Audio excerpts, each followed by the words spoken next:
Now, we know that to build tall, we need to go deep with the foundation. The Burj is no exception.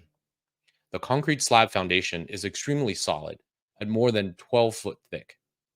And that might be enough in other places, but Dubai is a desert and sand is soft.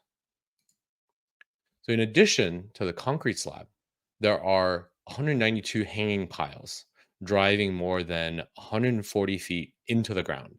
Together with the slab, it provides enough support for 450,000 tons. And that might be enough in other places. But Dubai is by the sea. And at a depth of more than 100 feet, salty seawater seeps into the ground and threatens to corrode the metal piles. So not only do we need a massive amount of concrete and lots of steel piles, we also need to have a constant flow of electricity through the foundation to neutralize the ions from the seawater. And it's only when we combine all three of these design elements can we successfully build the world's tallest building on top. Even though the foundation isn't visible at all, if we don't pay enough attention to it, we would end up with the leaning tower of, well, if you were going to say Pisa, you'd be wrong, because I'm thinking about the Leaning Tower of San Francisco, the Millennium Towers on Market Street. Open to residents in 2009, Millennium Towers has been sinking and tilting since, costing hundreds of millions of dollars in repairs and causing enormous drops in property value. Residents have reported cracked windows and popping sounds during high wind. Today, you can incur a $10,000 HOA fine if you open the window at the wrong time of day. Foundation are important. But we're not here to talk about architecture today. We're here for machine learning and AI. And for ML and AI, the foundation is data. Hello, my name is Chang She, CEO and co-founder of LanceDB, the database for multimodal AI. From RAG to model training, LanceDB makes massive scale AI not just possible, but easy. I was one of the original contributors to the Pandas library and have been building data tools for almost 2 decades. The LanceDB team consists of core contributors to Hadoop, Apache Arrow, Delta, and many other major data projects. It would not be an exaggeration to say that if you've worked with data in the past decade, you've used the tools built by this team. Today, we're working on a new open source foundation for data, so the AI ecosystem will look more like the Burj than Millennium Towers. First, why does AI data need new foundations? Well, let's start with the size.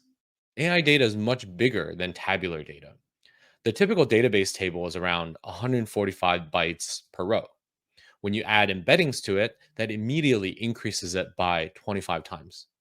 And if you're storing images in the table, that's 500 times. And with videos, we can easily get up to gigabytes per row, which is hundreds of thousands of times bigger than a typical row of tabular data. Second, not only is the data larger, it's also arriving faster than ever before. Instead of being limited by the speed of human input, we are now generating data at thousands of tokens per second. When you put these two facts together, the phenomenon that we see is that AI training datasets grows by several orders of magnitude every few years. CFAR was roughly 163 megabytes, ImageNet up to 150 gigabytes or so. A modern LLM training dataset with just text gets up to around 10 terabytes. And if you're working with images and videos, this is easily petabyte scale. In addition to the scale, AI workloads are also more diverse. We're not just running analytics anymore. We're now training large models, oftentimes multimodal, on trillions of tokens and petabytes of data. To support these training runs, we also need to work with the data for exploration, curation, evaluation, and much, much more. If we take just a single training run, for example, we first need to filter the data to get to the right subset. This requires a fast scan of the filtering dimensions. But remember, we're building on sand. We need to shuffle the data so the model isn't seeing the same rows in the same order all the time. This requires fast random access. And finally, here comes the seawater. We need to be able to quickly stream data from these randomized positions into GPUs for training, which means we have to be effective when working with large blob data like text, image, and videos.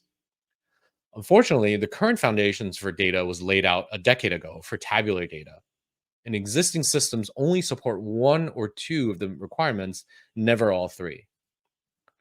I call this the new cap theorem for AI data. The consequence of building on top of the existing foundations is that you often need to have multiple copies of the data for different purposes. When you have petabytes of training data, this is incredibly expensive. And if you're managing multiple copies, you need to manually translate between them, keep them in sync, and you have to use different tools that are optimized for each individual format. This makes it overly complicated. And doing all of that means the most expensive hires in your organization are spending way too much time dealing with low level details of the data instead of what you hired them for, which is to improve the model or the AI native application. To work around these limitations, we're often forced to set up Rube Goldberg data stacks, where each task comes with its own copy of data in single purpose compute. Navigating these systems can be a nightmare, and trying to build a data flywheel to support rapid iteration is all but impossible. One autonomous vehicles company once told me that to navigate one full training cycle from analyzing the data to training to evaluation, their engineers need to learn 7 different systems and write 4 different programming languages. This is pretty crazy. So we went back to the drawing board and asked, what if we can have it all? We can have our cake and eat it too.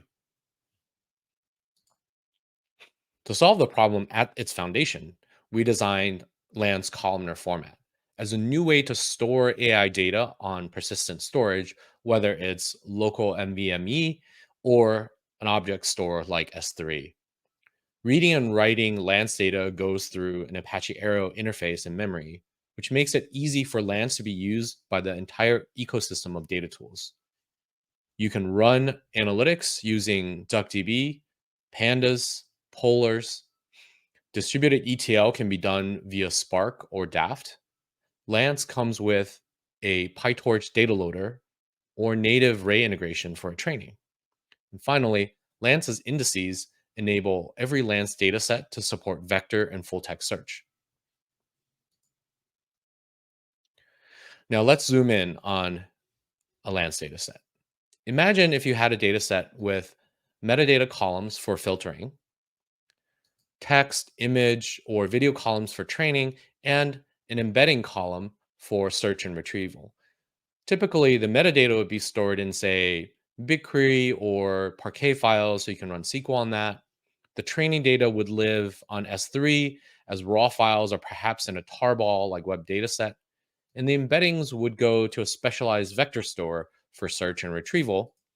And you have to manually keep all 3 systems in sync and manage all 3 systems. Instead, with Lance format, you can unify storage into a single data set on Object Store and be able to run all the workloads you need on that single source of truth. You can run SQL for analytics, you can stream the training data into GPUs for better utilization, and you can run real-time vector search on the embeddings for deduplication, data curation, and more. There are 3 main parts for any Lance dataset. First, Lance data files specify how data is actually stored. A new data layout enables Lance to support fast random access, useful for search or shuffling during training. In a major departure from Parquet, we've removed row groups so that we reduce the memory issues when writing large blobs. And we also deliver great performance for both small and large columns. And because Lance is designed to deal with lots of different data types for AI, the encodings can easily be extended to support compressive encodings to make the disk size smaller, or specialized encodings for different data types. Think time series data, geospatial data, and more. The performance characteristics of Lance means that many generative AI companies are using Lance to store their training data sets. Today, Lance format is being downloaded several hundred times per month, and the largest Lance data set we've seen to date is around 10 petabytes. The second part of Lance is a table format that supports reproducibility and rapid experimentation. It specifies how schema is stored in the dataset and how the dataset is versioned. Adding and removing columns does not require copying the dataset, which drastically reduces data transfer and compute costs when creating experiments. And the data is automatically versioned when you add, remove rows or columns, and you can tag certain versions for long term retention. In production, being able to check out older versions quickly means that rollbacks will not result in downtime and can essentially be instantaneous. To hear from a Lance user, Devin Stein, the founder of Dosu, uses Lance especially for its ability for versioning and time travel, and made it significantly easier for them to reproduce, experiment, and evaluate on historical data for reproducing previous agent runs. The last piece of magic in Lance is in the index format. From vector indices to full text search index to traditional column indices, LanceDB supports fast retrieval and filtering for RAG for semantic search. And when you put these two search techniques together, you can get much better performance for your AI applications using hybrid search techniques. And moreover, the Lance indices are accessible directly from S3 so that it keeps your cost very low as you scale up. The Lance scalar indices on columns like strings and numbers supports vector search and works with these search indices, but also makes filtering pushdowns much faster for SQL workloads or data frame workloads, and allows Lance to serve not just search and retrieval queries, but traditional data analytics queries much faster as well. So when you have lots of AI data and lots of vectors, you can store the data in just a file rather than a vector database.